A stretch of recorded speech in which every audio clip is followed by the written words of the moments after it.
ini tema dampak harta haram bagi keluarga.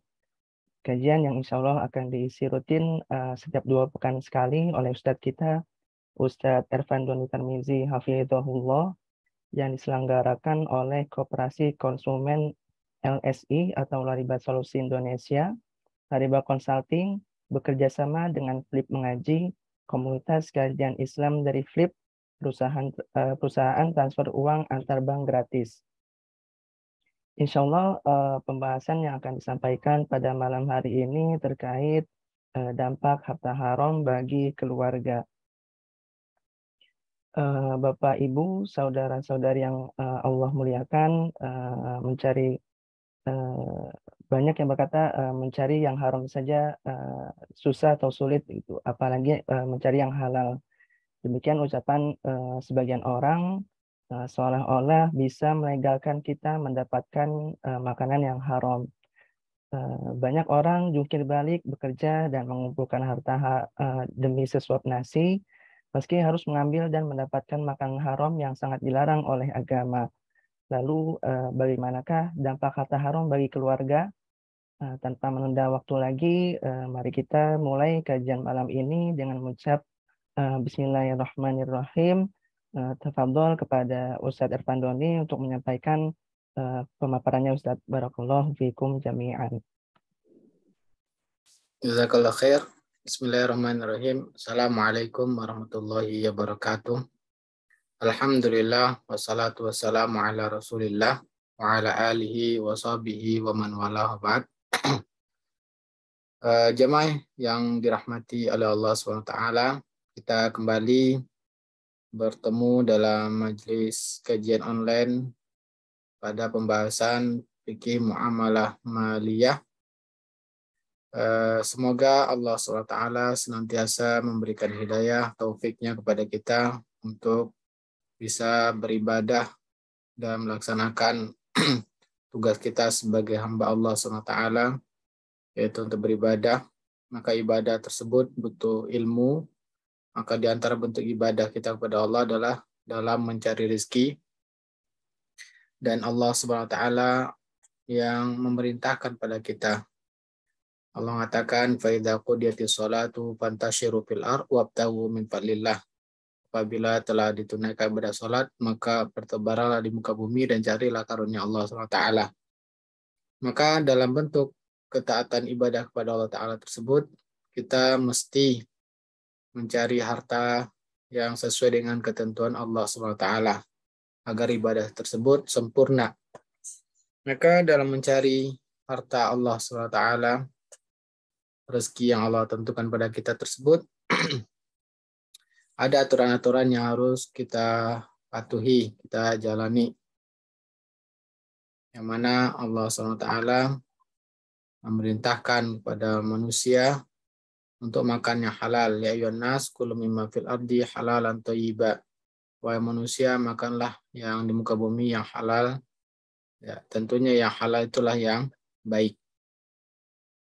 Maka untuk mencari yang halal tersebut kita butuh ilmu.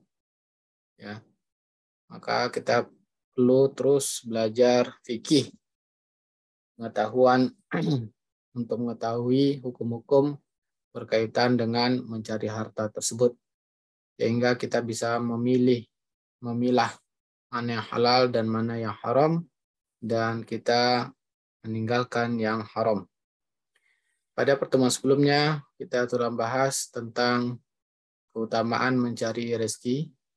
Nah, maka sekarang kita bahas pembahasan berikutnya, yaitu dampak harta haram kepada keluarga. Tadi kita sudah menyampaikan bahwa mencari harta adalah bentuk ibadah. Maka ibadah mencari harta ini ada tuntunannya. Maka perlu kita mengetahui tuntunan syariat Islam apa saja yang harus kita jalani dalam mencari harta.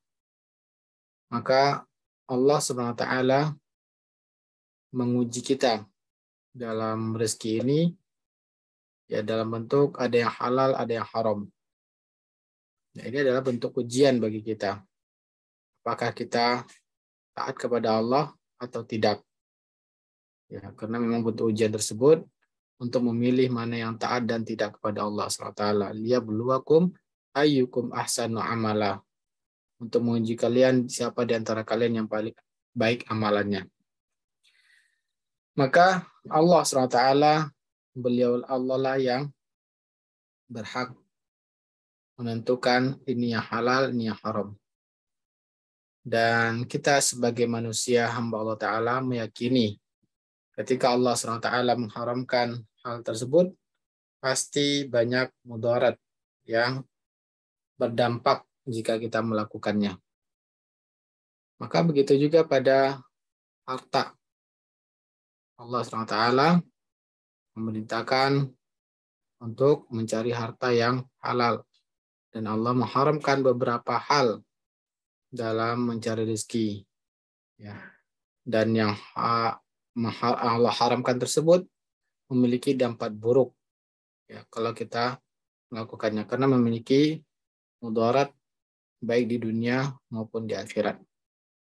Maka apa saja dampak buruk yang ditimbulkan ketika kita memakan atau mencari harta dengan cara yang haram. Maka di antara dampak buruk yang akan timbul ketika kita memakan harta yang haram akan berpengaruh kepada jasmani dan rohani kita, pada pikiran dan pada akal kita dan juga pada jasmani kita. Ya. Baik itu orang yang mencarinya maupun keluarganya. Ketika keluarganya terbiasa makan harta yang haram, pasti berdampak pada keluarganya, pada anaknya, pada istrinya. Nah, ini yang berdampak pada keluarga tersebut. Oleh karena itu, apa yang diwasiatkan oleh guru Imam Syafi'i kepada Imam Syafi'i ketika Imam Syafi'i mengadu bahwa hafalannya jelek. Beliau merasa hafalannya kurang bagus. Padahal kita tahu bagaimana Imam Syafi'i memiliki hafalan yang kuat. Menunjukkan ya, ketika seorang dekat kepada Allah, dosa yang kecil pun akan terasa bagi mereka. Sebaliknya ketika seorang tidak peduli dengan halal dan haram, mereka tidak merasakan lagi mana yang halal dan haram. Tapi ketika seorang betul-betul menjaga hubungan dengan Allah Ta'ala, dosa sekecil apapun akan terasa bagi dirinya. Maka Imam Syafi'i mengeluhkan ada dampak pada hafalannya. Beliau mengatakan syakautu ila waqi'in ansu hifzi farsyadani bitarkil ma'asi.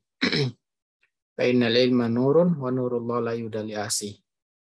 Saya mengadu kepada guru saya Waqi' tentang hafalan. Maka guru saya menganjurkan pada saya untuk meninggalkan maksiat. Nah, di antara maksiat kepada Allah Ta'ala yaitu tidak mentaati Allah dalam mencari rezeki. Allah mengharamkan yang haram tetapi kita tetap melakukannya. Maka ini adalah di antara bentuk maksiat. Maka guru Imam Syafi'i mengatakan fa'innal ilma nurun. Sungguhnya ilmu itu adalah cahaya. Al-Quran dan hadis Nabi SAW itu adalah cahaya. Wa nurullahi la yudali'asi. Dan cahaya Allah tidak akan diberikan kepada orang-orang yang bermaksiat pada Allah. Nah, inilah dampak diantaranya berpengaruh pada pikiran orang yang melakukan maksiat tersebut, makan harta tersebut, juga pada anaknya. Akan sulit untuk mendapatkan kata-kata nasihat yang baik, dan sebaik-baik perkataan adalah Al-Quran dan hadis yang menunjuki kita di dunia bagaimana hidup bahagia di dunia ini. Tentu kita menjalankan Al-Quran dan hadis. Nah, orang yang makan yang haram, dia tidak akan bisa memahami Al-Quran dan hadis. Kalaupun dia paham, tidak akan bisa mengamalkannya. Nah, inilah akan jauh dari cahaya Allah Ta'ala yang menerangi hidup di dunia agar memberi kebaikan. Oleh karena itu, di antara maksiat makan harta haram ini sulit untuk memperbaiki akhlaknya, baik pikirannya maupun budi pekertinya. Anak-anak akan jadi anak yang sulit untuk dinasihati, untuk dia melakukan eh, memberikan kebaikan pada anak tersebut, untuk menunjukinya. Ya, munculnya anak-anak nakal bisa jadi salah satunya adalah karena orang tua tidak memperhatikan ya maksiat, diantaranya adalah memakan harta yang haram. Dan begitu juga yang disampaikan oleh Rasulullah SAW bahwa eh, orang-orang orang-orang kafir mereka sulit menerima nasihat untuk masuk Islam disebabkan dosa yang mereka lakukan. Kallabal rana ala qulubihim maka nuyaksibun. Ya, sekali-kali tidak, tapi hati mereka sudah tertutup dengan sebab dosa yang mereka lakukan. Nah, ini yang perlu kita waspadai, bahaya yang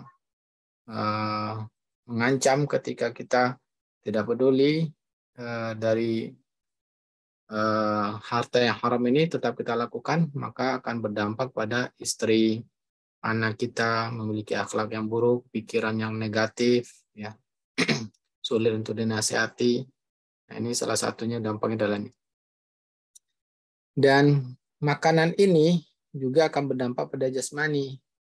Ya, yang haram itu akan berdampak maupun caranya itu akan berdampak pada jasmani, menimbulkan berbagai macam penyakit. Oleh karena itu Allah Ta'ala memerintahkan kita untuk memperhatikan makanan. Allah mengatakan fal yanzuril insanu ila ta'amih. Hendaklah manusia memperhatikan, melihat apa makanan yang dimakannya. Ya, oleh karena itu hikmahnya Allah Ta'ala mengharamkan makanan yang haram tersebut, diantaranya zatnya haram seperti binatang buas atau yang menjijikan, ya, seperti buas yang memiliki taring, yang memangsa, supaya sifat buas itu tidak tidak akan muncul pada orang yang makan binatang buas tersebut, karena makan tersebut akan berpengaruh pada orang yang memakannya, ya akan menjadi orang yang buas, maka hilang sifat kemanusiaannya karena makan haram tersebut. Dan juga Allah haramkan yang kotor supaya ya hati dan tubuh orang tersebut tidak kotor, tidak terkena penyakit. Nah, ini diantaranya ya dampak yang ditimbulkan pada jasmani dan rohani. Maupun caranya, ya seperti makan riba, ya, ini caranya yang diharamkan. Maka ini akan menjadikan orang tersebut seperti kesetanan. Allah mengatakan alladzina yakuluna riba la yaqumuna illa kama yaqumul ladzi yatakhabbatu syaitanu minal mas. Orang yang makan riba itu seperti kesurupan setan. Nah, hilang sifat manusiawinya, dia akan kejam, ya, tidak peduli dengan orang lain, tidak ada rasa kasihan. Yang penting dia ya apa yang diinginkannya tercapai. Dia hanya menginginkan keuntungan, pertambahan pada hartanya, tidak peduli orang lain. Nah, sifat ini ya akan muncul dari orang yang memakan harta yang haram dan itu pasti akan menimbulkan penyakit. Akhirnya dengan sifat itu ya yang mana itu bertentangan dengan kehidupan di dunia. Yang mana Allah sudah mentakdirkan bahwa kehidupan dunia ini kadang-kadang di atas, kadang di bawah. Ya, wa tilkal ayyamu nudawiluha bainan nas. Itulah hari-hari yang kami jadikan silih berganti di antara manusia. Maka orang yang melakukan riba, dia tidak akan terima ketika misalkan utangnya tidak dibayar. Ya, harus bayar dan harus berlebih. Nah, ketika terjadi hal-hal ini, maka menjadi pikiran bagi dia. Jadi pikiran orang-orang yang terbayar hutang tersebut, nah akhirnya muncullah berbagai macam penyakit. Ya, bisa menyebabkan mati mendadak. Dari itu pun hasil penelitian dokter dari Mesir di antara penyebab kematian mendadak adalah orang-orang makan riba. Ya, penyakit jantung dan berbagai macam penyakit ditimbulkan dari makan harta yang haram, di antaranya melakukan riba. Nah, itu di antara dampak buruk pada keluarga. Kemudian dampak buruknya bagi keluarga juga, ya, hilangnya keberkahan, kebahagiaan di keluarga tersebut. Nah, keberkahan itu adalah kebahagiaan. Ya. Antara bentuk harta yang berkah akan menjadikan pemiliknya bahagia di dunia dan di akhirat. Nah, ketika harta itu dicari dengan cara yang haram atau makan harta yang haram, maka rumah tangga akan berantakan. Ya, suami istri akan sulit untuk bisa berdamai, selalu aja berantem. Ya, itu dipastikan karena Allah mengatakan yamhaqullahu riba. Allah hancurkan riba. Maka di antara mana menghancurkan itu keberkahan, kebaikan dari penyebab riba tersebut. Ya, sehingga keluarganya tidak sebagaimana keluarga yang Islam. Mana tujuan pernikahan itu adalah membawa ketenangan, ya, saling mencintai, saling mengasihi. Tapi ketika keluarga tersebut memakan harta yang haram, mereka hanya akan menyebabkan saling menzolimi, istri menzolimi suami, suami menzolimi istrinya, anak juga begitu, akan zolim pada orang tua juga akan zolim pada anaknya. Nah, ini diantara dampak buruk harta haram di dunia. Kemudian adapun dari segi akhirat, dampak buruknya bahwa akan terancam, ya, masuk nerakanya Allah SWT. Karena Rasulullah SAW mengatakan, ma min lahmin nabata min suhtin illa kanatin naru aula bihi. Tidaklah daging yang tumbuh dari yang haram, kecuali api neraka akan membakarnya. Ya. Kemudian dampak berikutnya, ya, sulit untuk beribadah kepada Allah. Kalaupun bisa beribadah, tidak akan diterima oleh Ta'ala ibadah dari harta yang haram tersebut. Karena Rasulullah SAW mengatakan, Inna Allah tayyibun la yaqbalu illa tayyiban. Allah maha baik dan tidak menerima yang kecuali yang baik-baik. Maka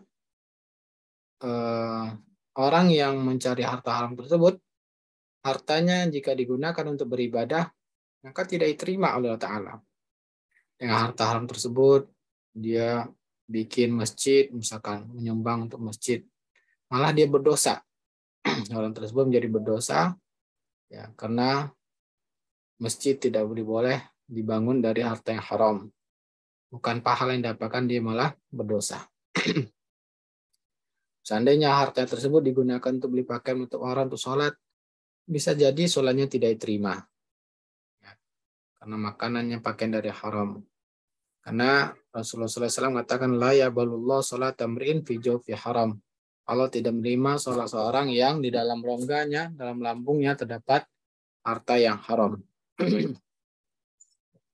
Kemudian juga Rasulullah SAW mengatakan, la yaqbalullah sholatan illa bitahurin wa la yaqbalu sadaqatan min hululin.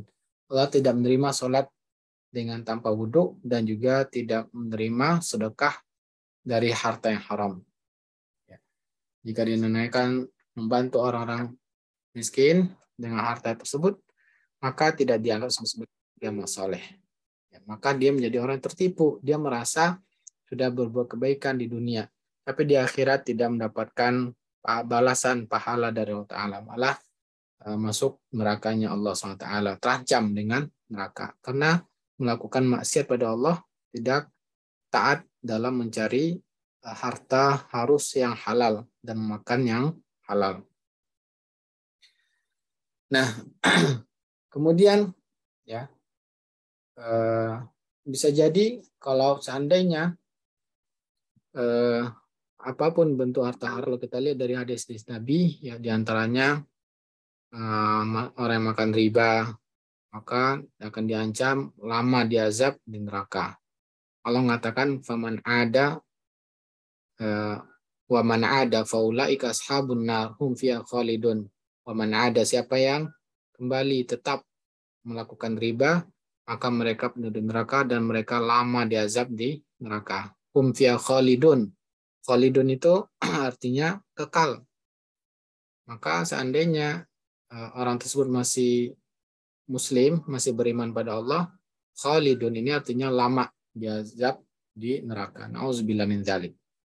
Nah, ini diantara contoh makan terlarang yang haram, yaitu dengan melakukan riba atau melakukan korupsi. Ya, maka Rasulullah SAW mengingatkan bahwa siapa yang makan harta gulul, dia akan memikul hartanya tersebut di akhirat. Misalkan yang mengambil harta negara berupa kambing, maka dia akan pikul kambingnya, atau mengambil unta, dia akan pikul untanya.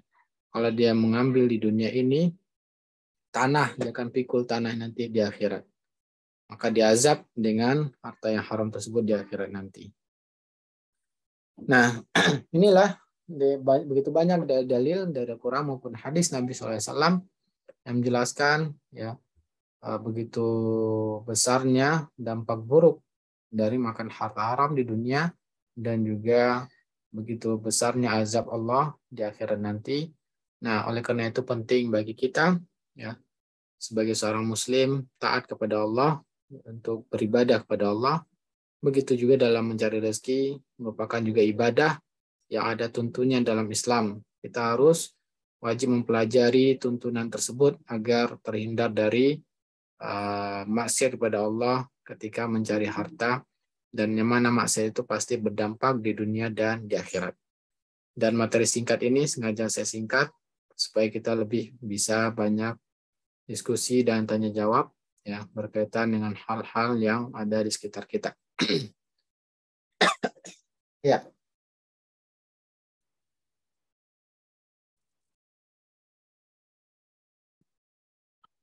Baik Ustadz, jazakallahu khairan Ustadz atas materi dan ilmunya.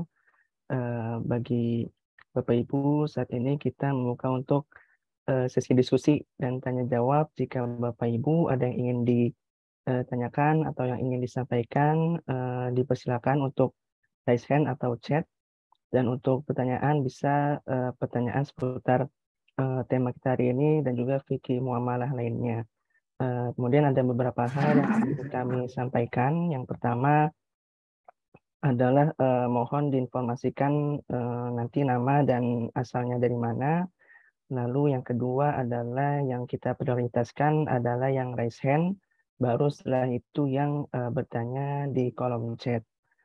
Lalu yang terakhir adalah jika ingin menyebutkan lembaga lain atau fulan, mohon disebutkan inisialnya saja dan jangan langsung menyebutkan lembaga tersebut untuk menjaga adab itu. Baik, Bapak Ibu dipersilakan untuk bertanya. Silakan kepada mungkin Bapak Suryani, Pak, dipersilakan.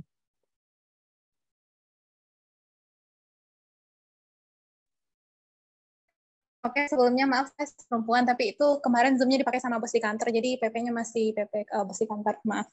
Oh ya, silakan Ibu. Oke, terima kasih kesempatannya. Assalamualaikum warahmatullahi wabarakatuh. Sebelumnya jazakallah kepada Ustadz yang telah memberikan keterangan tadi tentang masalah harta haram dan dampaknya terhadap kehidupan. Yang ingin saya tanyakan, ketika saya membaca ada pertanyaan melalui chat tadi, sepertinya pertanyaan saya agak mirip dengan yang Pak Sujat tanyakan, dan sebelumnya mohon izin menjelaskan posisi saya sekarang sebagai salah seorang staf junior auditor di sebuah kantor akuntan publik di Riau, Pekanbaru. Jadi mungkin kasusnya sedikit mirip. Jadi ada beberapa perusahaan yang saya audit, dan dengan pasti bukan pasti juga sih, tapi dengan judgement yang kami miliki, sebenarnya kami tahu kalau perusahaan tersebut tuh ada beberapa hal yang tidak memungkinkan untuk diberikan semacam opini yang wajar dan lain sebagainya. Tetapi dengan beberapa pertimbangan, perusahaan mengubah data sebelum opini dikeluarkan, yang sebenarnya itu secara peraturan akuntansi itu tidak boleh, dan dengan beberapa pertimbangan lagi akhirnya kami memberikan opini yang wajar. Jadi yang ingin saya tanyakan adalah dalam hal tersebut sebenarnya itu dalam hal standar itu sebenarnya tidak dibolehkan, tetapi fakta di lapangannya itu banyak terjadi. Jadi apakah dalam hal seperti itu fee yang kami dapatkan dalam proses audit tersebut masih menjadi harta halal bagi kami staff-staff dan juga termasuk supervisor audit ataukah itu sudah termasuk dalam kategori yang haram atau bagaimana? Dan terima kasih penjelasannya. Afwan. Assalamualaikum warahmatullahi wabarakatuh. Waalaikumsalam warahmatullahi wabarakatuh. Mungkin saya butuh konsultasi kita perlu diskusi, Bu. Ya. Jangan ditutup dulu. Oke, boleh, Pak. Yang mana tujuan dari audit publik ini untuk apa, Ibu, kalau saya boleh tahu? Tujuannya adalah karena klien kami itu ada beberapa hal berhubungan dengan pihak bank. Jadi pihak bank membutuhkan data keuangan mereka yang telah diaudit, dan minimal data mereka tuh dapat opini yang wajar tanpa pengecualian seperti itu. Jadi kalau misalkan Berarti, mereka seandainya Ibu mengatakan ini wajar, berarti dengan demikian bank akan menjadi alasan untuk membantu perusahaan tersebut, begitu? ya sebenarnya sudah dalam proses audit dan lain sebagainya juga, tapi untuk kayak semacam laporan rutin yang wajib diberikan kepada bank karena bank termasuk sebagai kreditur besar kayak seperti itu.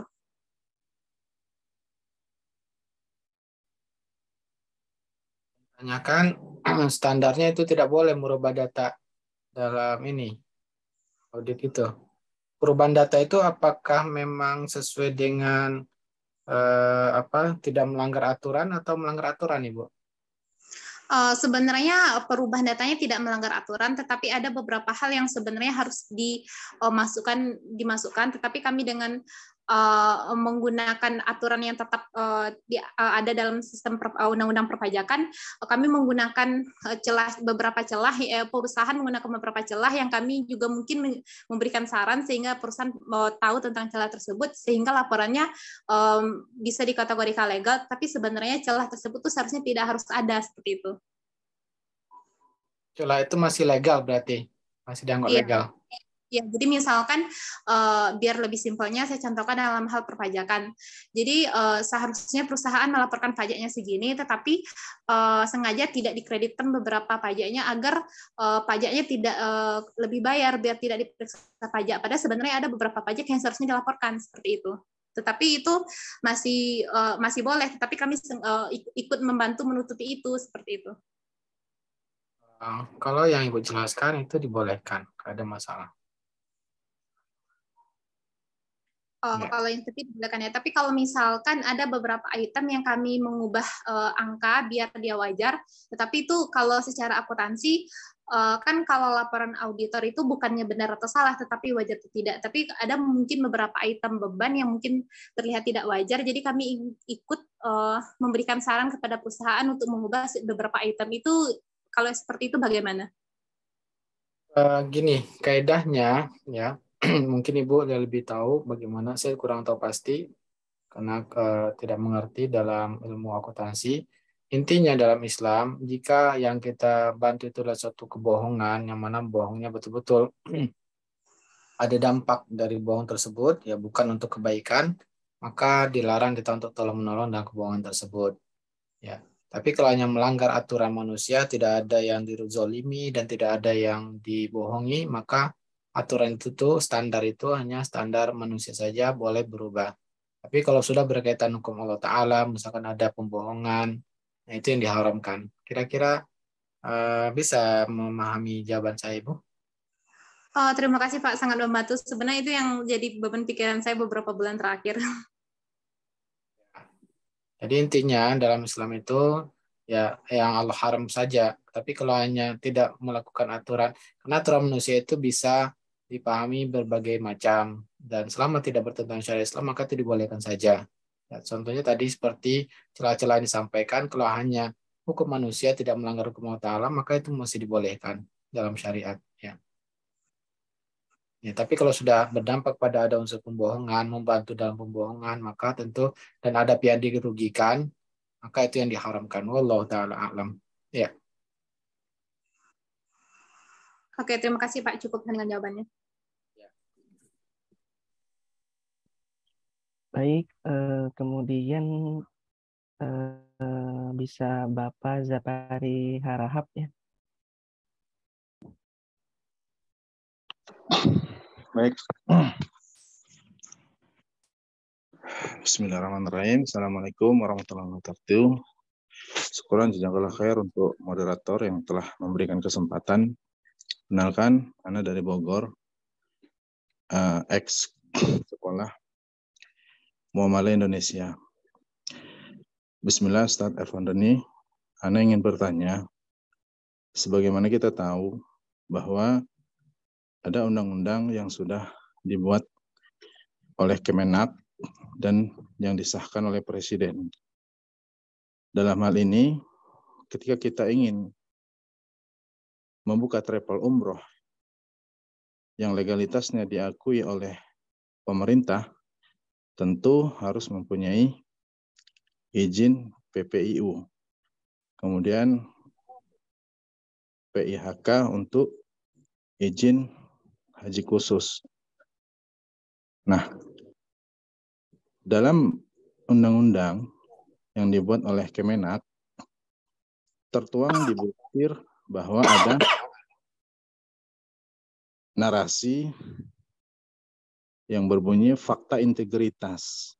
Jadi fakta integritas ini adalah travel yang mempunyai izin PPIU dilarang dan bisa kena hukum pidana bahkan denda 6 miliar bila mengadakan konsorsium dengan travel yang tidak memiliki PPIU.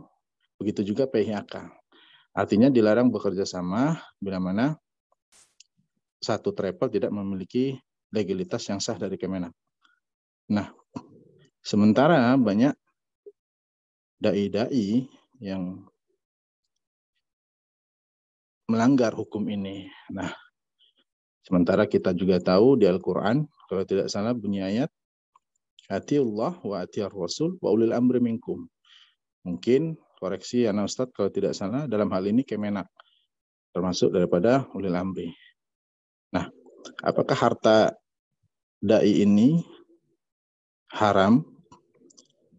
Kemudian seperti apa pandangan antum Ustadz? Syukran Ustadz, jazakallah khair. Jazakallah khair. Terima kasih Pak Zapari Harahap yang mana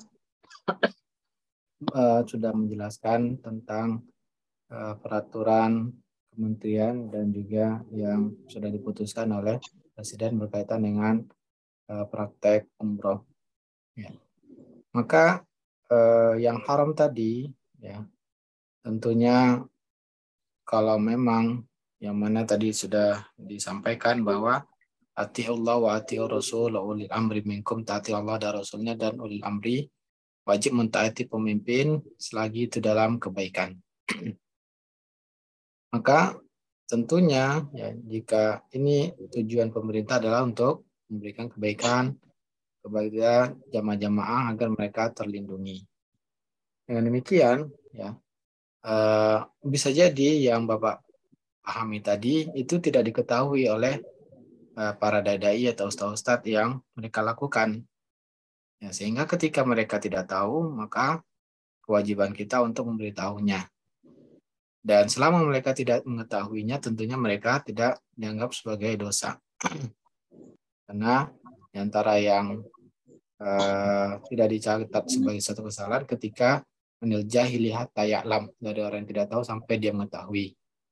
Maka oleh karena itu di antara bentuk tolong menolong sama muslim, kita diperintahkan Allah Ta'ala untuk saling mengingati, wa tawasau bil haqqi wa tawasau bis sabri, saling beri nasihat pada yang kebaikan. Maka kalau memang itu aturannya ya boleh ya untuk kerjasama, tapi bisa jadi ya memberangkatkannya bukan kerjasama tapi dengan atas nama travel itu, Allah ta'ala, ya artinya itu ada perlu penjelasan yang lebih rinci dan saya tidak mengetahui masalah itu. Intinya kalau memang itu yang dipahami dalam kenyataan yang dipahami memang tidak boleh sama sekali dan melanggar, tentunya kita wajib memberitahukan pada sama muslim untuk meninggalkan sesuatu yang dilarang oleh Ta'ala. Kira-kira bisa dipahami, Pak Zafari? Ya, bisa. Boleh tambahkan sedikit, Ustaz? Ya. Jadi, Anda sudah japri, Ustaz, dai tersebut ya. Katakanlah mutawib ya, sebagai pembimbing juga beliau di sana. Nah, kemudian beliau mengibarkan benderanya, katakanlah di beberapa titik ya, di Jabal Rahmah, kemudian di Pemakan Membaki, beliau tebar playernya, umroh bla bla bla ya, travel bla bla bla, sesuai sunnah. Nah, artinya kan dalam hal ini kalau dipatokkan kepada travel beliau, ini di bandara akan kena, Ustadz. Nah, kalau yang Ana tangkap, mustahil beliau tidak tahu. Ataukah di luar daripada ini ada yang Ana tidak ketahui? Artinya mungkin karena ini berkaitan dengan ibadah, apakah kita boleh menabrak hukum daripada Kemenak dalam hal ini? Yang kita tahu mungkin ya ibadah umroh dan haji ini kan cukup ranahnya di wilayah para dai, begitu. Bagaimana Ustadz kira-kira? Intinya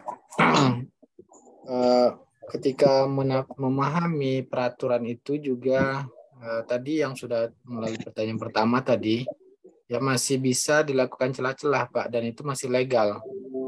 Nah, Allah Ta'ala mungkin ada celah-celahnya legal dia yang lakukan oleh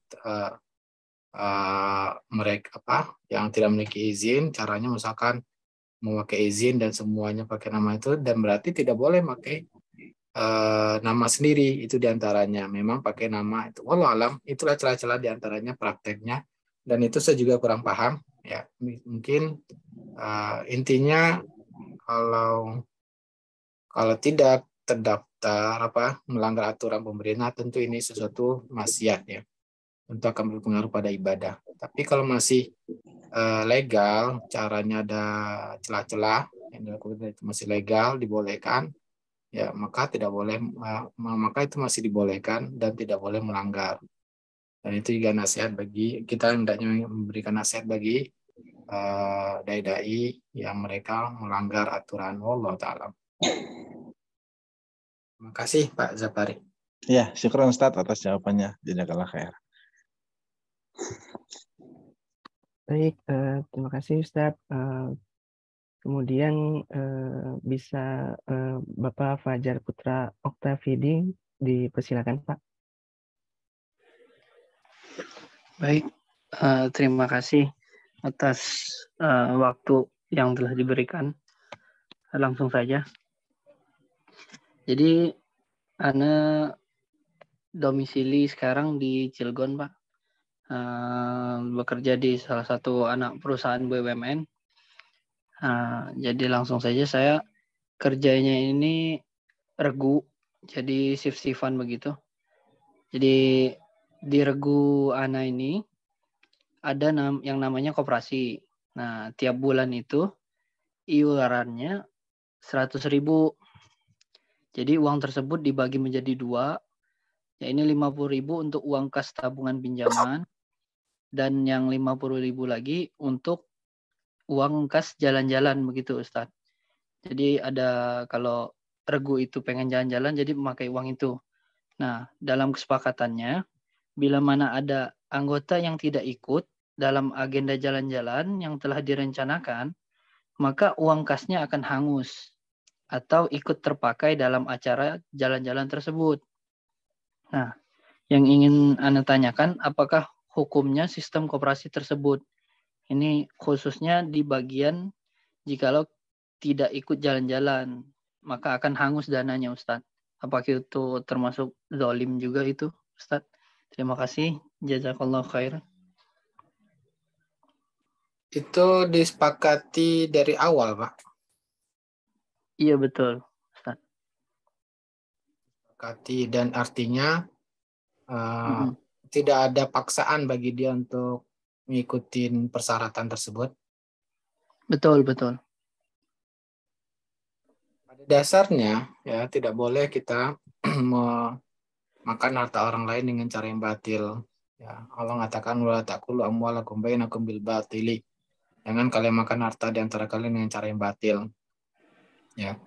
Maka di antara makan harta yang batil kita mengambil harta orang tapi dia tidak cara yang dibenarkan. Cara dibenarkan itu contohnya dengan jual beli, yaitu menukar harta. Nah, atau bisa juga dengan hibah. Nah, apakah orang yang ikut ini dia memang ya, memang dia mengetahui dari awal kalau saya suatu saat saya nggak bisa ikut, ya udah saya menghibahkan. Kalau dengan demikian maka itu masih dibolehkan. Ya, wallahu taala alam. Karena termasuk hibah yang disyaratkan di awal. Kalau dia tidak ikut, maka ini termasuk ya dia menghibahkan hartanya. Allah taala. Bisa dipahami, Pak Fajar? Bisa, Ustaz. Berarti tidak mengapa, Ustaz ya? Iya, karena ini namanya hibah yang disyaratkan ya. Hibah keikutsertaan yang mana disyaratkan di awal. Rasulullah SAW mengatakan al-muslimuna ala syurutihim, kaum muslimin sesuai dengan persyaratan yang mereka lakukan. Illa ma harama halalan atau ahalla haraman, kecuali yang menghalalkan yang haram atau mengharamkan yang halal. Maka di awal dia sudah tahu dia kira-kira kalau seandainya tidak ikut, maka dia berarti akannya menjadi hibah ke teman-temannya. Allah Ta'ala itu saya rasa tidak ada masalah. Karena disebutkan dari awal. Ya. Tapi sebaiknya hal ini dihindari ya. Karena bisa berdampak kepada siapa tahu ketidakikutsertaannya itu disebabkan musibah. Malah dia mendapat musibah 2 kali, sudah tidak ikut serta hartanya dimakan lagi sama teman-temannya. Maka ini dihindari sebaiknya. Lebih baik dikembalikan kepada dia. Ya, ini yang sebaiknya dilakukan. Jadi Wallahu a'lam. lebih baik dananya dikembalikan, Ustaz. Bila mana tidak, apakah yang orang tersebut lebih baik keluar atau gimana, Ustaz? Lebih amannya begitu, Ustaz? Jadi saya katakan kalau dia ikut berarti dia setuju, ya. Kalau dia ikut berarti dia setuju untuk menghibahkan kalau tidak ikut. Nah, kalau dia tidak setuju maka keluar. Baik. Paham maksud saya? Paham, Ustaz, paham. Kalau dia setuju berarti dia setuju dengan hibah, menghadiahkan hartanya. Kalau dia tidak terima maka keluar, tidak boleh di dalam itu. Maka dia akan hartanya akan dizolimi orang lain. Dia merasa dizolimi, saya nggak mau masa saya nggak ikut nanti malah harta saya uang saya dipakai sama yang lain. Ya keluar, minta jangan ikut itu atau dari awal tidak ikut itu. Kalau tahu belakangan maka keluar. Berhak dia untuk keluar dan minta hartanya kalau tidak diberitahu dari awal. Baik, Ustaz. Ya, cukup, Ustaz. Terima kasih. Jazakallah khair. Barakallahu fikum, Ustaz. Baik, terima kasih Pak Fajar. Selanjutnya Ibu Nia Angelina Septiana, dipersilakan Bu. Assalamualaikum warahmatullahi wabarakatuh, Ustadz. Waalaikumsalam warahmatullahi wabarakatuh. Ya Ustadz, dari Nia Ustadz di Bekasi. Silakan Ibu Nia. Ya baik. Ustadz, saya ada pertanyaan Ustadz. Bagaimana hukumnya Ustadz bekerja menjadi sekretaris pribadi sebuah perusahaan gitu Ustadz.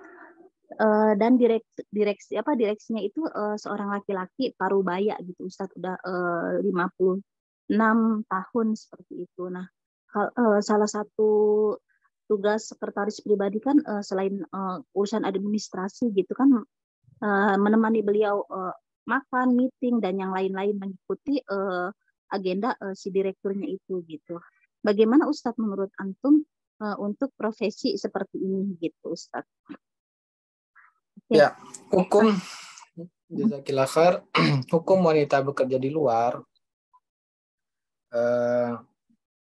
dibolehkan oleh para ulama dengan syarat tidak melanggar ketentuan syariat Islam. Di antaranya syariat Islam mengatur tidak boleh tabaruj, ya, tidak boleh pakai make up, ya. Kemudian tidak boleh adanya khalwat berdua-duaan dengan bosnya misalkan. Maka ini diharamkan. Apalagi kalau sekretaris akan berduaan. Ya, tentunya ini sesuatu yang diharamkan. Maka tidak boleh seorang wanita muslimah bekerja untuk bekerja di luar rumah yang mana akan bertentangan syariat Allah. Karena pada hakikatnya wanita itu tidak ada kewajiban bekerja, dia hanya di rumah. Lebih baik di rumah, maka yang kewajiban menafkahi adalah suaminya.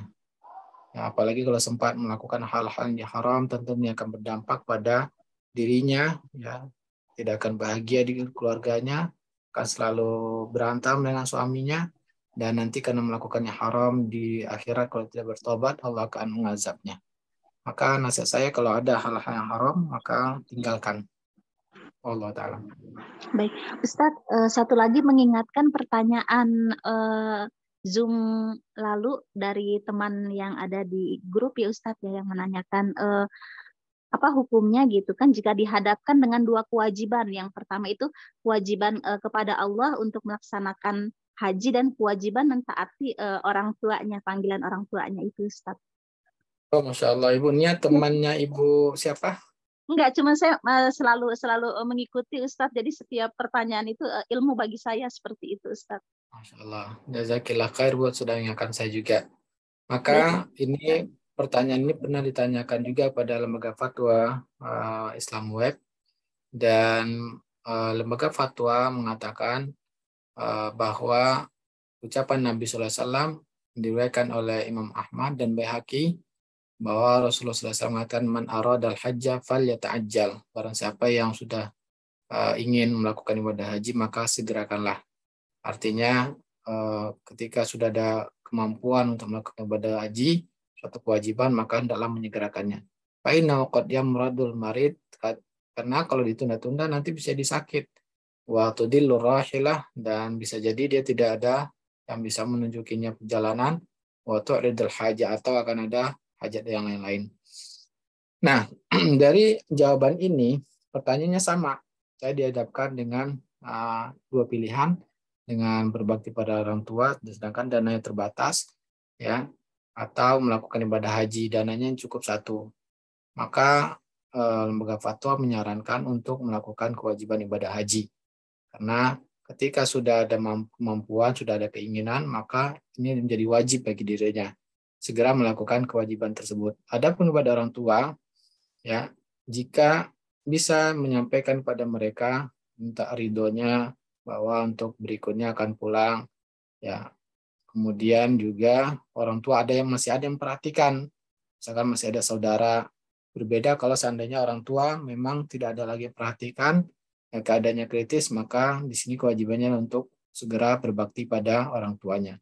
Tapi kalau orang tuanya masih ada yang perhatikan, saudara yang lain, ya, dan minta keridhaan orang tua untuk memahami bahwa ini ada sesuatu yang wajib, maka segera untuk melakukan ibadah haji tersebut. Bahkan lembaga fatwa mengatakan seandainya orang tua melarang, ya, maka tidak wajib mentaati perintah orang tua kalau masih orang tua belum ada kebutuhan mendesak untuk pulang. Ya, kenapa? Karena kewajiban pada Allah Ta'ala lebih diutamakan dari kepada orang tua, dan ini tidak termasuk bermaksiat kepada orang tua, tidak termasuk durhaka kepada orang tua, maka kewajiban Allah lebih utama untuk dilaksanakan. Allah. Terima kasih Ibu sudah mengingatkan pertanyaan pada pertemuan sebelumnya. Baik, Alhamdulillah, terima kasih Ustadz atas jawabannya. Kemudian untuk Bapak Hadi Setiawan, dipersilakan Pak.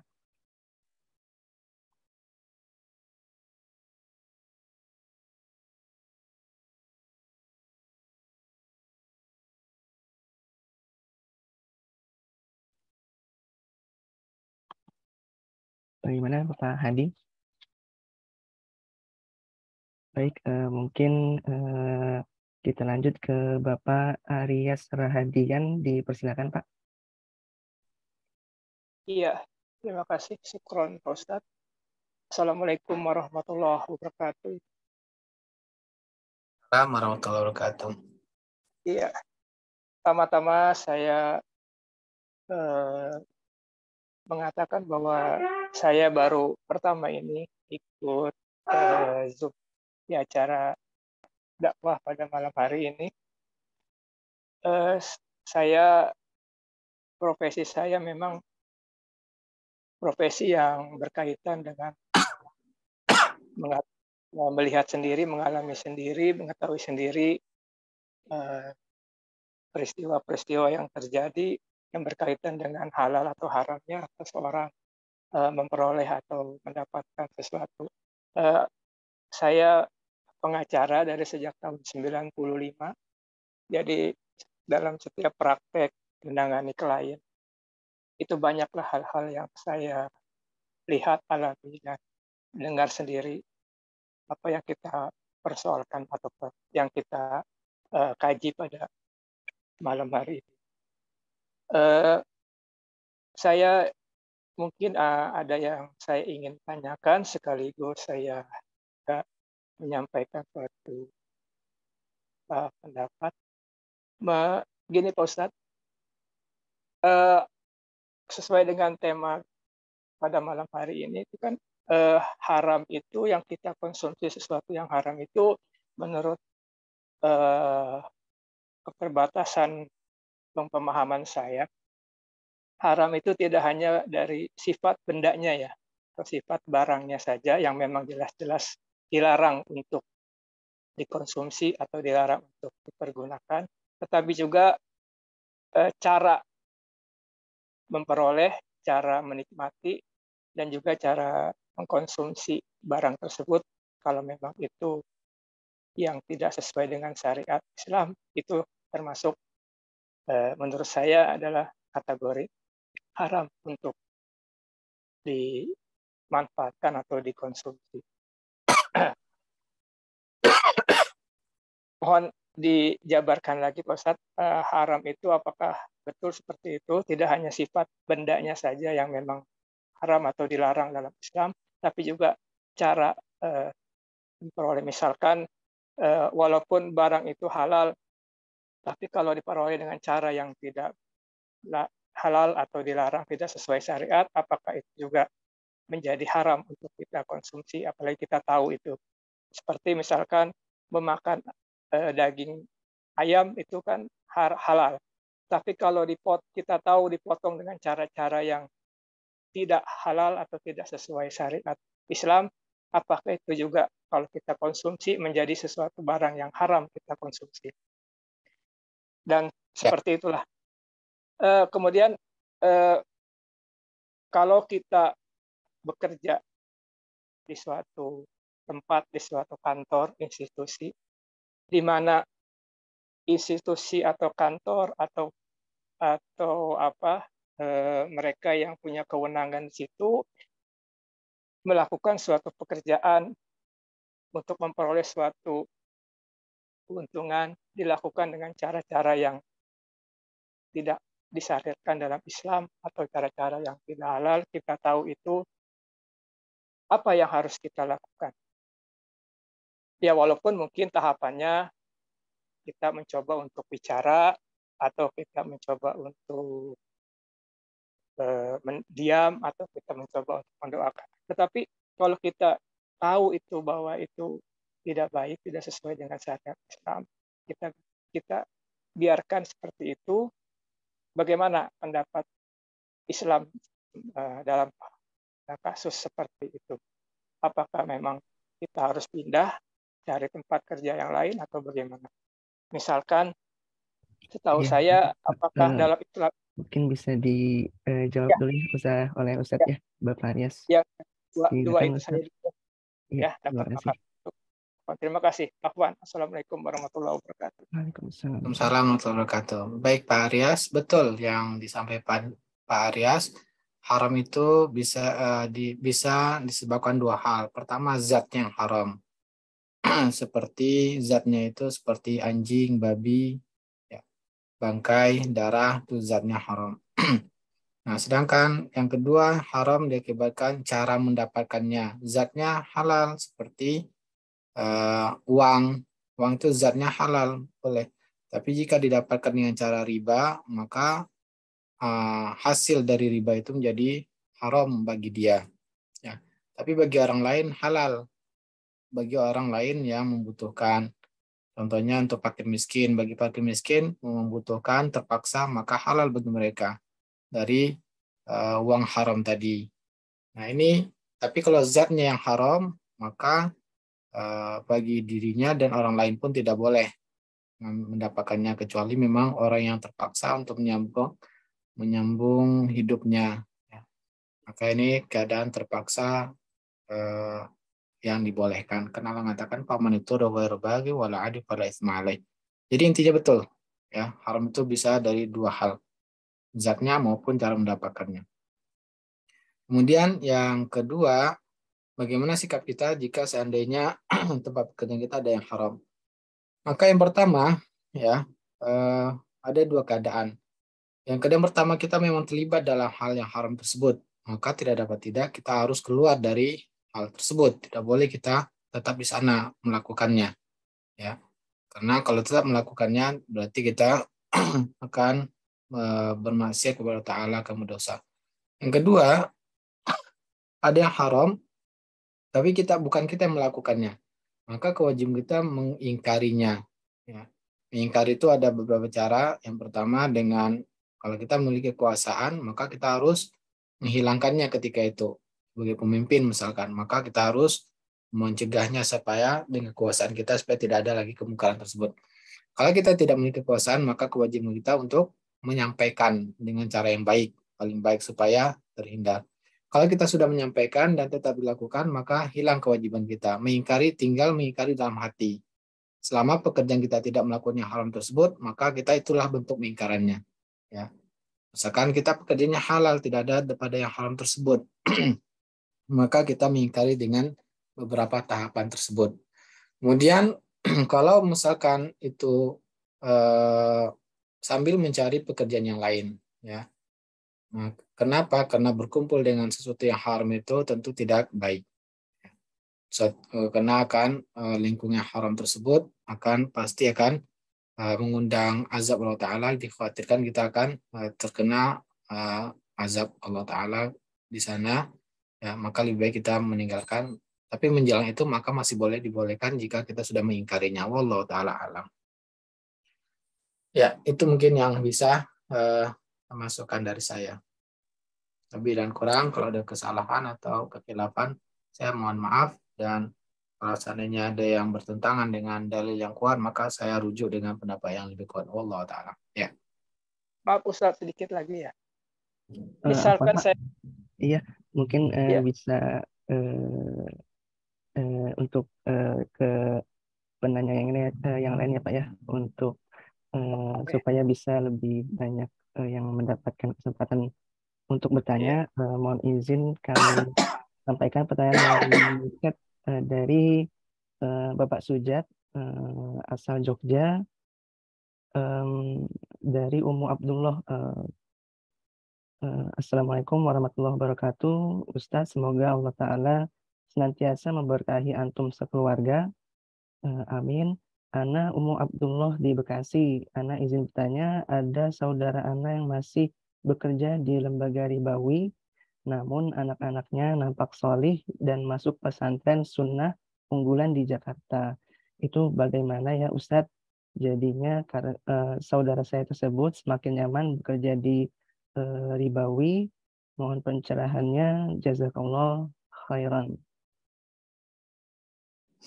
Maka bagi bapaknya itu istidraj, ya. Bagi bapaknya istidraj. Dia melakukan hal yang haram, ya. Kemudian ternyata anak-anaknya tetap menjadi anak yang soleh. Soleh itu adapun bagi anak dan istrinya, kalau hanya sebatas kebutuhan pokok, maka halal bagi mereka. Ya. Halal bagi mereka hanya untuk kebutuhan makan dan kebutuhan yang mendasar lainnya. Tapi sudah lebih dari itu maka menjadi haram. Nah, adapun bagi si bapak itu dia istidraj. Allah dia makin bermaksiat, makin Allah berikan kebaikan. Ya. Jadi bukan berarti ini bertentangan dengan seolah-olah kejahatan ini seolah tidak bertentangan dengan hadis Nabi SAW yang mana Rasulullah SAW mengatakan karena yustajabu lahu, mana mungkin dikabulkan doanya. Ya. Maka kalau kemudian juga para ulama mengatakan kalau kalian melihat orang bermaksiat pada Allah dan terus seolah-olah dia mendapatkan kebaikan, makin sehat, makin banyak hartanya, kayak makin bahagia, ketahuilah maka sungguh itu istidraj. Ya. Istidraj artinya Allah biarkan dia terus merasakan kenikmatan di dunia dan Allah akan mengazabnya dengan azab yang lebih berat di akhir nanti. Tapi ya kalau memang seandainya dia sekarang ini masih melakukan maksiat, ya kalau memang dia orang yang baik, soleh, pasti ya biasanya Allah akan menegur dia suatu saat selagi masih hidupnya. Dan kalau memang dia baik, ya banyak begitu orang memang tabiatnya baik, akhlaknya baik, dan dia mungkin tidak tahu kalau itu adalah sesuatu yang haram, ya sehingga suatu ketika dia mendapat teguran Allah Ta'ala dan akhirnya bertobat. Tapi intinya, ya bahwa yang sesuatu yang disampaikan oleh Rasulnya itu suatu maksiat, kita wajib meyakini itu adalah suatu maksiat. Kita harus menghindari. Jangan kita mengatakan ada orang yang melakukan maksiat tapi makin bahagia, maka itu pasti para ulama mengatakan adalah istijrat. Itu yang bisa saya komentari, wallahu taala alam. Baik Ustadz, terima kasih atas jawabannya. Alhamdulillahirrahmanirrahim, karena waktu sudah menunjukkan lewat dari pukul 21, sehingga untuk kajian kita pada malam hari ini mohon izin kita cukupkan. Kemudian mohon maaf kepada Bapak Ibu yang belum dapat bertanya, semoga dapat bertanya di kesempatan lainnya.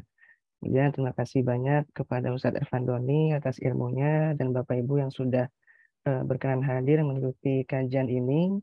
Jazakumullahu khairan. Semoga menjadi ilmu yang bermanfaat bagi kita semua yang mendengarkan. Amin. Insya Allah sampai jumpa lagi Bapak Ibu di kajian berikutnya. Untuk informasi kajian serta informasi-informasi lain terkait Koperasi LSI dari Basolis Indonesia, Lariba Consulting, dan juga Flip Mengaji, komunitas kajian Islam dari Flip, perusahaan transfer uang antar bank gratis. Bapak Ibu jika ingin mengetahui lembaga masing-masing tersebut bisa langsung menyimaknya di Instagram, Facebook, LinkedIn maupun YouTube-nya masing-masing. Baiklah Bapak Ibu, mari kita tutup majelis kita kali ini dengan doa kafaratul majelis. Subhanakallahumma wa bihamdika asyhadu an la ilaha illa anta astaghfiruka wa atubu ilaik. Syukran Ustaz, jazakumullahu khairan atas waktu dan ilmunya Ustaz Pandoni. Rabbana taqabbal minna. Wassalamualaikum warahmatullahi wabarakatuh.